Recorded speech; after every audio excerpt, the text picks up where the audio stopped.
What's good, everybody, and welcome back to Total Own Podcast. My name is Eric Namai, and I usually say this is a podcast done by kids for kids to kids and everyone in general. That's why I'm here. That's why Alamin is always here. That's why Marshall McGrimmy is also here. But today, I'm the one who's here. Thank you so much for tuning in. Thank you so much for the last few episodes that you guys have engaged us with. In this episode, I am privileged to be joined by an intellect. Such an interesting way. That's the only way I could find to introduce you, an intellect, because you know a little bit about everything. Depending on the conversation that I had with you, right? So probably introduce yourself, and then we can continue having the conversation. That the conversation started over there. Definitely. Right? We can continue having that conversation here. Hey people, how you guys doing? My name is Erioluwa Adeyinka. I'm originally from Nigeria, and I lead an organization of amazing people, young people and children called Youth by Youth. For youth, by youth. So yeah. Guys, I have something to show you. Huh? I have something to show you. I don't know if I have it here. Oh my Lord, I have so many cards. He gave me a business card. He's 23 years old, a co-founder, of a really big organization. Youth by Youth, right? Yes, so, it's right. Have you always wanted to be an activist? Yes, actually. Because I remember, my fondest memory, my early memories of being an activist was growing up in Nigeria and realizing that in my neighborhood, I was like the only one going to school. So I would see other children who were my age mates not going to school. And it was very challenging for me to play with them after school because we can't communicate and they didn't have functional literacy. So I was like, okay, you know what? Every weekend you guys should come over to my house and let me tell you and teach you what I am learning in school. So I started teaching them the things I was learning in school. And I went to school at some point and invited my friends that were chilled. And can you guys join me in teaching other children in my neighborhood things we were learning in school? So that was actually when I started, and I was 12 then. 12 years of age? Yes, I was 12 years. When you were 12 years old? And it was actually very cool because our moms were very kind. They would bring us cookies. They would just really help us to ensure that we teach these children the things we were learning in school. So gradually, many of these kids could speak English, they could actually communicate, and we could actually play together.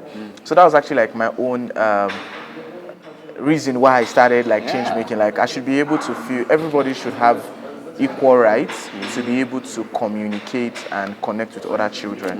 Right? I love what you're doing. What you're talking about, just giving back, because that was you giving back. Yes, that was me giving back. You're giving them education now. You're giving young people education, giving them the opportunity to do what they're doing right now. And I think that's what you're doing. Is that what led you to start Youth by Youth? Yes. So basically, I've always been doing education, but then I realized that the things we were teaching children were very children. We're not children-centered, let me put it that way. So young people were learning things that they didn't want to learn. So it increased the number of dropouts in school. People were not interested in school. You probably just feel like I'm going to school to learn something that I don't know what I will use it for. Young people say, I don't know how algebra helps me in life. I don't know. Since I graduated, I've not used trigonometry. Why are you teaching me these things?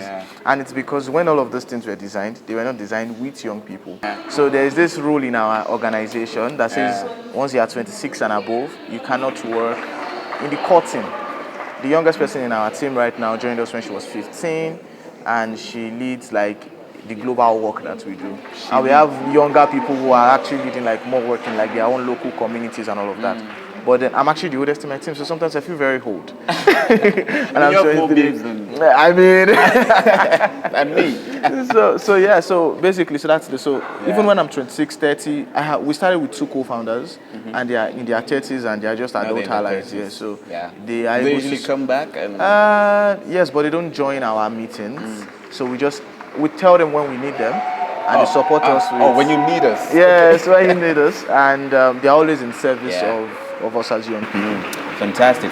So, do you only deal with learning, education, or do you have different areas in which you guys focus on? Let's say a child is interested in mental health. Yes. So the way we see it is that learning is actually what we are doing in education, and we believe that regarding of all the issues that young people are challenged with and young people are interested in, youth mental health, peace, Peace building. gender, inclusion conversations, things around education technology, just technology really, communications, whatever it is, women empowerment, safety for girls, gender violence, all of these things actually sits on learning.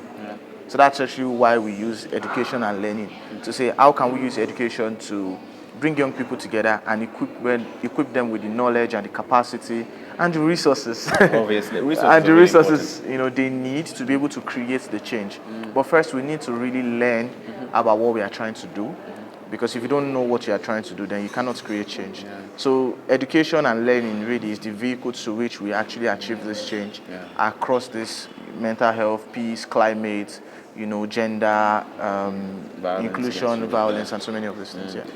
You guys work all over Africa, all over the world? Yes, we are currently present in 84 countries. 84 countries? Yes, but majority of our countries that we're present in are in the global south. So, meaning Africa, Asia, Latin America, and also South and Northern America. All right, so you guys have heard Youth by Youth.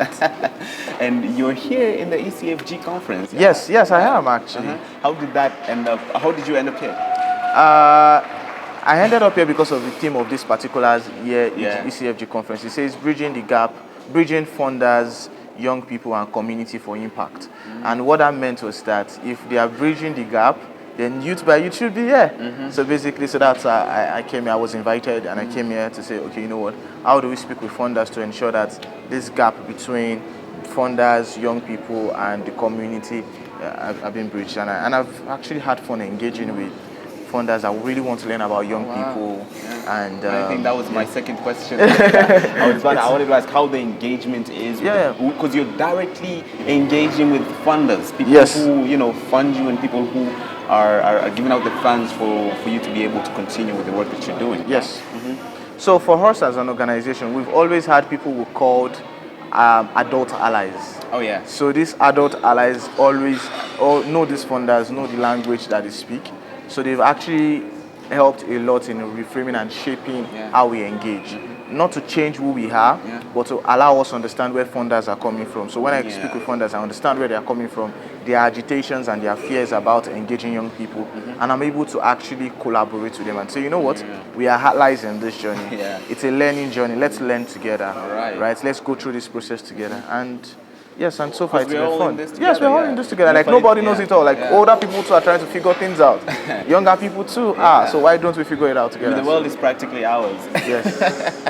Thank you so much. I'm being told that our time is. I would want to continue this conversation with you. Maybe we can continue offset. Yeah, sure. But I really appreciate you being in the podcast today. And you can tell me what are you done with the sessions?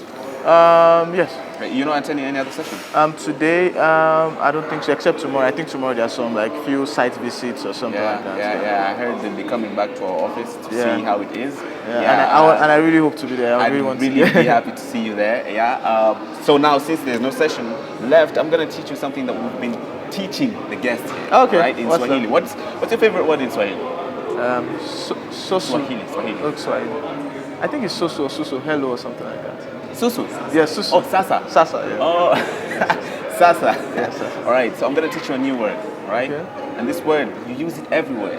You carry it with you, all right? Every single place you go, make sure you say this word to any person. Now I'm feeling scared. Because sometimes when people teach you words in language, it's probably not the right word to use outside. It's a good word. Okay. It's a very good word. Everywhere you go, make sure you carry this word, all right? Like it's in your DNA. Okay. All right? Okay. Are you ready? Okay, I'm ready. Guys, are you ready? All right, let's start. Say, Mimi ni Bazenga. Okay, I have to take some time. Say what? Say Bazenga first of all. Bazenga. Bazenga. Bazu. Wow. Hey. What does it mean? Bazenga. Tabu, say that in a sentence. Mimi ni Bazenga. No, not Mimi. I think it sounds like I am or something. Yeah. Exactly. I don't know what I am right now. So you tell me the meaning. I'm cool. Like I'm a cool person. I'm a G. Mimi Bazenga. Mimi ni Bazu. Mimi ni Bazu. Alright, so let's do that as we close the show. Mimi ni Bazu. Alright, that's cool. Thank you so much for being a part of the podcast. Thank you so much, Eric. Make sure you follow us at all our social media platforms, Facebook, Instagram, Twitter, LinkedIn, TikTok, all the social media platforms at Mtoto News.